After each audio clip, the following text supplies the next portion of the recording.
وہ جو نبی پاک صلی اللہ علیہ وسلم نے ہمیں فرمایا کہ 2 چیزوں کی تم مجھے ضمانت دو، میں تمہیں جنت کی ضمانت دیتا ہوں۔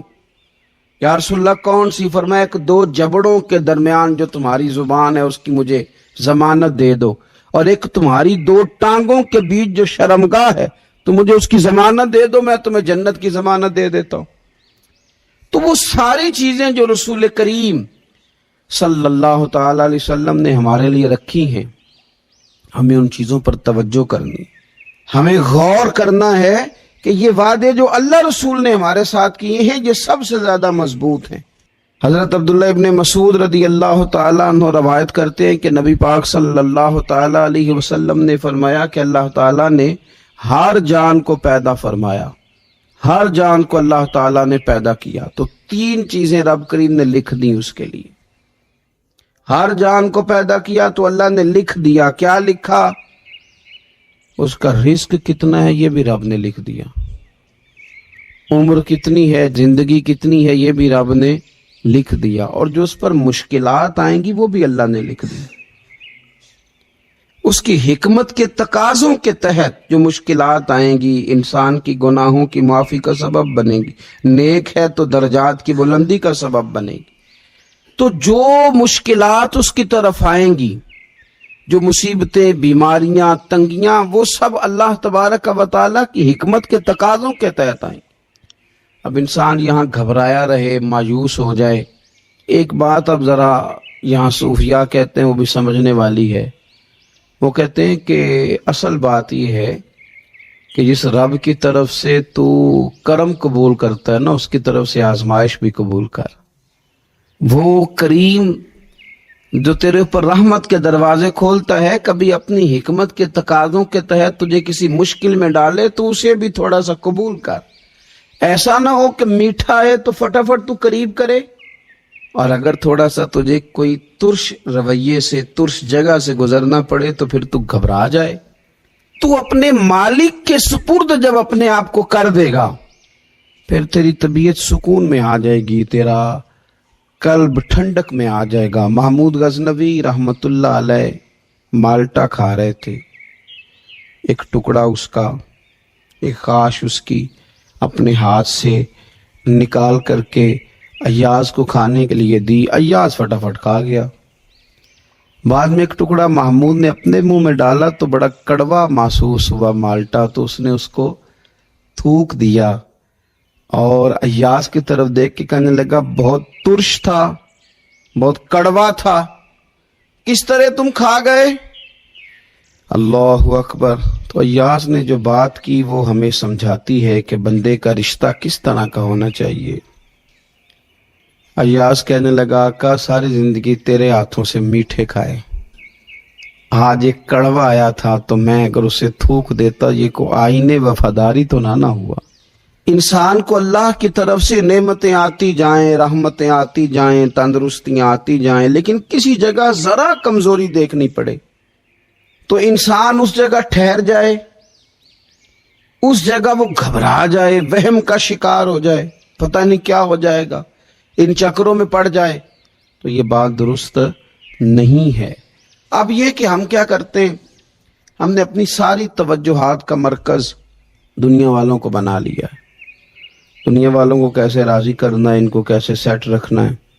لوگوں کے ساتھ اپنے تعلقات کو کس طرح کر کے مضبوط کرنا ہے، بس اسی میں ہمارے صبح و شام گزر جاتے ہیں۔ 3-4 جگہوں پہ دعوت مل گئی، ایک دن میں ایک جگہ ولیمے پہ جانا تھا وہاں خود چلے گئے، ایک جگہ اصال ثواب کی تقریب تھی تو وہاں بیٹے کو بھیجا، اور ایک جگہ اور کسی معاملے میں دعوت تھی تو وہاں فون کر کے معذرت کر لی۔ کسی طریقے سے لوگ راضی رہیں، پھر کیا ہوتا ہے، پھر انسان کو یوں محسوس ہوتا ہے کہ اسے فٹ بال بنا لیا گیا۔ آپ لوگوں کی توقعات پہ کتنا پورا اتریں گے؟ بس آپ اپنے ضمیر سے پوچھیں کہ ہم اللہ اور اس کے رسول صلی اللہ تعالی علیہ وسلم کے ساتھ اخلاص رکھتے ہیں، ہمارا دل اس پر مطمئن ہے جو کام ہم کر رہے ہیں، جو سفر ہم نے شروع کیا ہوا ہے وہ رب کی رحمت کی طرف ٹھیک بڑھ رہا ہے۔ باقی یہ کہ لوگوں کو راضی کرنے کی کوشش میں رہنا اور لوگوں پر توجہ رکھنا اور لوگوں کے معاملات ہر وقت دیکھتے رہنا، یہ چیز انسان کو کمزور بھی کر دیتی ہے اور بعض اوقات اسے لوگوں کے سامنے رسوا بھی کر دیتی۔ حضرت سیدنا عبداللہ ابن عباس رضی اللہ تعالیٰ عنہ موجود تھے تو رسول پاک صلی اللہ تعالیٰ علیہ وسلم نے انہیں نصیحت فرمائی۔ اپنے چچا کے بیٹے حضرت عبداللہ ابن عباس کو حضور نے نصیحت فرمائی، فرمایا یقین رکھو اے عبداللہ ابن عباس، یقین رکھو کہ اگر ساری دنیا متفق ہو جائے تمہیں نفع پہنچانے میں تو تمہیں نفع پہنچا نہیں سکتی مگر وہ جو تمہارے لیے تمہارے رب نے لکھ دیا۔ لوگ تمہیں نفع پہنچانا چاہیں تو پہنچا سکتے نہیں، اور فرمایا اگر ساری امت متفق ہو جائے کچھ نقصان پہنچانے میں تو نقصان پہنچا نہیں سکتے مگر یہ کہ جو اللہ نے تمہارے لیے لکھ دیا۔ نہ تمہارا کوئی نفع کر سکتا ہے نہ کوئی تمہارا نقصان کر سکتا ہے، ہوگا وہ جو اللہ کی مشیت کا تقاضا ہوگا، خدا کی رحمت کا تقاضا ہوگا۔ اب کرنے کا کام تو یہ ہے کہ ساری توجہات کا مرکز اللہ رسول کو بنایا جائے۔ آپ دیکھیے صحابہ کرام علیہم رضوان کو رسول پاک علیہ الصلوۃ والسلام کی مقدس زبان نور پر کس قدر زیادہ یقین کامل حاصل ہے کہ سید عالم صلی اللہ تعالی وسلم 313 سے کہتے ہیں کہ چلو جہاد کے لیے تو وہ نکل پڑتے، 1000 سے مقابلہ کرنا ہے تو وہ تیار نظر آتے، حضور علیہ السلام کہتے ہیں خندق میں چلو تو وہ تیار نظر آتے، حضور صلی اللہ تعالی علیہ وسلم جو وعدہ ان کے ساتھ کرتے تو وہ منوعاً اس وعدے پر توجہ کرتے ہیں۔ تو میرے عزیز یاد رکھنے کی بات یہ ہے کہ اگر ہمارا بھروسہ اللہ رسول پہ مضبوط ہو جائے، وہ وعدے جو ہمارے ساتھ ہمارے نبی پاک صلی اللہ علیہ وسلم نے فرمائے ہیں کہ سچ بولو گے تو نجات پا جاؤ گے۔ اللہ تبارک و تعالی نے قرآن مجید برہان رشید میں ارشاد فرمایا کہ یا ایھا النبی انا ارسلناک شاہدا و مبشرا و نذیرا، فرمایا محبوب صلی اللہ تعالی علیہ وسلم ہم نے آپ کو گواہ بنایا ہے، خوشخبری دینے والا بنایا ہے اور ڈر سنانے والا بنایا، وداعیا الی اللہ، اور آپ کو اللہ کی طرف دعوت دینے والا بنا کے بھیجا ہے، بِإِذْنِهِ اس کے حکم کے ساتھ، اس کے اذن کے ساتھ، وَسِرَاجًا مُنِيرًا اور چمکتا ہوا آفتاب بنا کے بھیجا ہے۔ اے محبوب صلی اللہ تعالی علیہ وسلم آپ کو داعی الی اللہ بنایا، اللہ کی جانب دعوت دینے والا بنا کے بھیجا ہے۔ نبی پاک صلی اللہ تعالی علیہ وآلہ وسلم نے ہمیں اللہ کی جانب دعوت دی، عقیدوں کے اندر، نظریات کے اندر، افکار کے اندر، سوچوں کے اندر جو کمزوریاں ہیں ان سب کو نبی پاک صلی اللہ تعالی علیہ وسلم نے دور فرمایا۔ ہمیں رسول کائنات صلی اللہ تعالی علیہ وسلم نے فکری طور پر، ذہنی طور پر، قلبی طور پر مضبوط کیا۔ انسان جب تک اللہ اور اس کے رسول صلی اللہ تعالی علیہ وسلم سے ذہنی طور پر اور روحانی اور قلبی طور پر وابستہ نہیں ہوتا اتنی دیر تک وہ کمزور رہتا ہے، اور جب وہ رب رسول سے وابستہ ہو جاتا ہے، اس کا عقیدہ اللہ اور اس کے رسول صلی اللہ علیہ وسلم کی ذات پر مضبوط ہو جاتا ہے، پھر وہ ذہنی طور پر، فکری طور پر مضبوط ہو جاتا ہے۔ نبی پاک صلی اللہ تعالی علیہ وسلم کی تشریف آوری سے پہلے جو بنیادی مسئلہ تھا وہ یہ تھا کہ کفار مکہ، قریش بہت سارے بتوں کی پوجا کرتے تھے، تو جو نظریاتی کمزوریاں تھیں، جو فکری فقدان تھا وہ ان کے اندر بہت زیادہ تھا۔ حج کر کے آتے تھے تو اوہام پرستی کا شکار تھے، حج کر کے آئے ہیں تو دروازے سے داخل نہیں ہوں گے، اوپر سے کود کر کے آئیں گے، کپڑے اتار کر معاذ اللہ بیت اللہ شریف کا طواف کرتے، قربانیاں کرتے تو ان کا خون کعبے کی دیواروں کے ساتھ ملتے۔ مصر کے اندر یہ رسم پائی جاتی تھی کہ وہ سال کے بعد ایک لڑکی کو ذبح کر کے دریا میں ڈالتے تھے تو تب دریا چلنا شروع ہوتا تھا،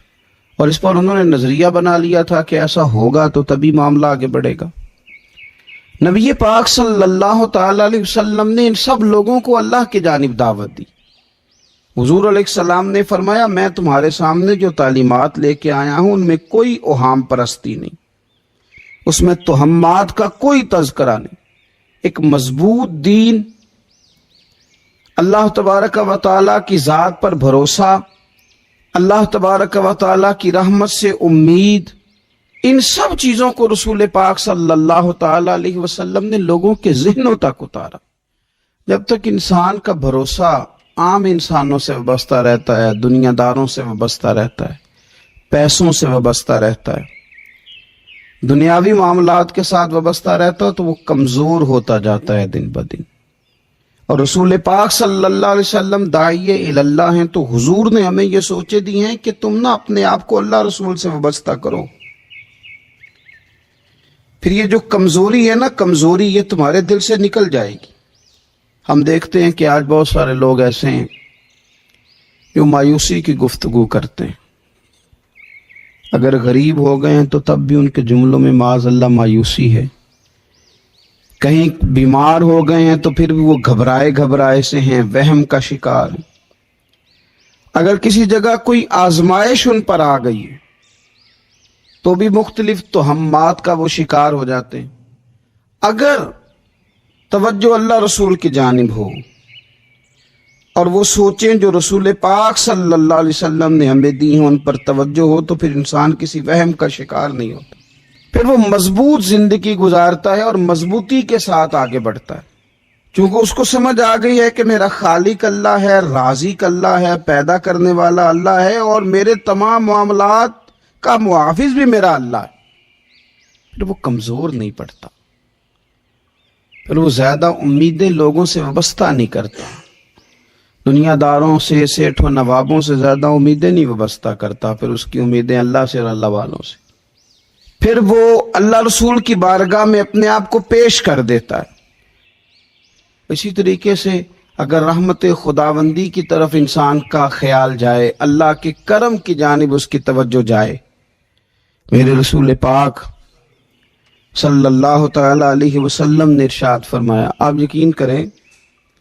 جن لوگوں کی توجہ اس طرف ہو جاتی ہے کہ اللہ تبارک و تعالی بڑا کریم ہے، اللہ بڑا مہربان ہے، اللہ بڑا کرم کرنے والا ہے، تو پھر خدا بھی ان پر بڑی ہی رحمت فرماتا ہے، پھر اللہ تعالیٰ بھی ان کے لیے بڑی ہی آسانیاں کرتا ہے۔ اس لیے ہمارے بزرگوں نے لکھا ہے کہ اپنے رب کے ساتھ حسن ظن رکھنا واجب ہے، ضروری ہے کہ تم اللہ کے ساتھ اچھا گمان رکھو، اچھا گمان۔ امام غزالی نے حدیث لکھی ہے، ایک اعرابی نبی پاک صلی اللہ علیہ وسلم کی خدمت میں حاضر ہوا اور اس نے عجیب بات کی، عرض کی یا رسول اللہ صلی اللہ علیہ وسلم، قیامت کے دن حساب کون لے گا؟ تو حضور نے فرمایا حساب تو میرا رب کریم لے گا۔ تو وہ شخص مسکرایا، حضور نے فرمایا کیوں مسکراتے؟ عرض کی یا رسول اللہ، جب کریم غالب آتا ہے تو وہ کرم ہی کرتا ہے، وہ کرم ہی کرے گا، وہ فضل ہی فرمائے گا۔ تو نبی پاک صلی اللہ تعالی علیہ وسلم نے کیا فرمایا؟ فرمایا بھی یہ عربی بڑا فقیہ ہے، بڑا دانش مند ہے، یہ سادہ بندہ بڑی اعلیٰ بات کر گیا، فقیہ ہے، دانش مند ہے، اس لیے کہ اس کی امید اللہ تبارک و تعالیٰ کی رحمت کے ساتھ لگی ہوئی ہے۔ مسند امام احمد بن حنبل میں حدیث ہے، نبی پاک صلی اللہ علیہ وسلم فرماتے ہیں، رب فرماتے ہیں کہ اگر میرا بندہ زمین بھر گناہ لے کے میری بارگاہ میں آئے، بھر دی اس نے زمین گناہ کر کر کے، لیکن وہ آئے اور استغفار کرے اور اس امید پر استغفار کرے کہ رب مجھے معاف کر دے گا، سچے دل سے توبہ کرے، تو حضور فرماتے ہیں رب اس بندے کو معاف فرما دیتا ہے، اگر اس کی امیدیں اپنے رب کے ساتھ مضبوط ہوں۔ ہم نے یوں کیا ہے کہ کمزوری دکھانی شروع کر دی ہے، کمزوری، اور پھر کچھ معاشرے میں لوگ بھی ہیں،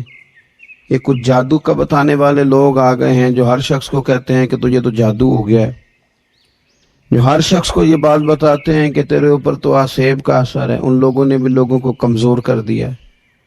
کچھ ایسے لوگ ہیں جو معاشرے کے اندر یہ کہتے پھرتے ہیں بھائی سب دنیا کا چکر ہے، سب دولت کا معاملہ ہے، جس کی لاٹھی اس کی بھینس، یہاں کچھ بھی نہیں ہو سکتا۔ انہوں نے بھی لوگوں کو کمزور کر دیا ہے۔ اپنے عقیدوں کو مضبوط رکھیں، اللہ رسول صلی اللہ علیہ وسلم کے ساتھ اپنے بھروسے کو مضبوط کریں. دیکھیں حضور ہماری تربیت کرتے ہیں، فرمایا اگر تم رب پہ بھروسہ کرو گے نا اور رب تعالیٰ پہ بھروسہ کر کے نکلو گے تو اللہ تمہیں اسی طرح رزق عطا فرمائے گا جس طرح رب پرندوں کو رزق عطا فرماتا ہے. وہ صبح بھوکے نکلتے ہیں لیکن شام کو لوٹتے ہیں تو اللہ انہیں پیٹ بھر کے روزی عطا کرتا. کیوں؟ اس لیے کہ ان کا بھروسہ مضبوط ہے، ان کا اپنے رب پہ توکل مضبوط ہے. رسول کائنات صلی اللہ تعالی علیہ وسلم نے ہمیں ہمارے رب کی جانب دعوت دی. حضور نے ہمیں اللہ پہ بھروسہ کرنا سکھایا. رسول پاک صلی اللہ تعالی علیہ وسلم نے ہمیں کہا کہ دنیا میں مسافروں کی طرح وقت گزار کے آ جانا، جنت میں رب